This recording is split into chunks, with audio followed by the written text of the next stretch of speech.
Freight fans across the globe, Jaime Enfuego here, and rounding out my Rapido revisit reviews, these little shorts that I've been doing about the Scream franchise, because in just a couple hours I will be seated in the theater for the 7th installment, the fan event that they are doing. And so, Scream 6. I was quite the fan of this when it came out, more so than Scream 5, but I hadn't watched either since the theater, despite, attaining the physical media copies and everything. And so, now they're a little bit more neck and neck. Was it like Kirby colored glasses and I was just so stoked to see Hayden back? Possibly, that may have had something to do with it and stuff. But I also appreciated the fact that with this one, Radio Silence did not have their writers that they worked with on this do like full-on retread, requel sort of thing. Now, granted, it is at a college, which they did in Scream 2, and they even kind of acknowledged that at one particular point. But it felt a lot more like it was its own thing being in New York. It's got a couple nods to some tense sequences like the one in the bodega, despite the shotgun and the mixed feelings from Scream fans about that.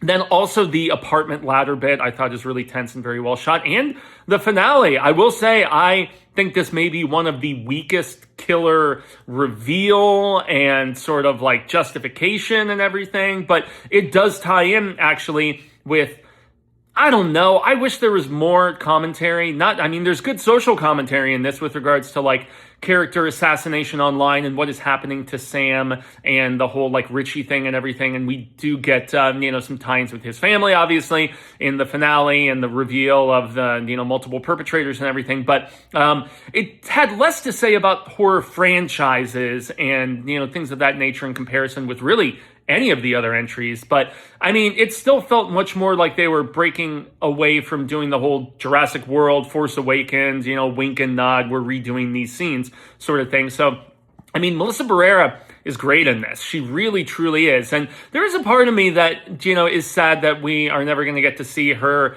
like fully Breaking Bad, as has been revealed was the case, or at least was the planned case for Scream 7. And they obviously course corrected big time, bringing back Sydney. Obviously, her absence in this due to pay disputes between Nev and the filmmakers is a big time bummer, but with the way they kind of mishandled her in 5, I don't necessarily think it would have been some big time revelation anyway.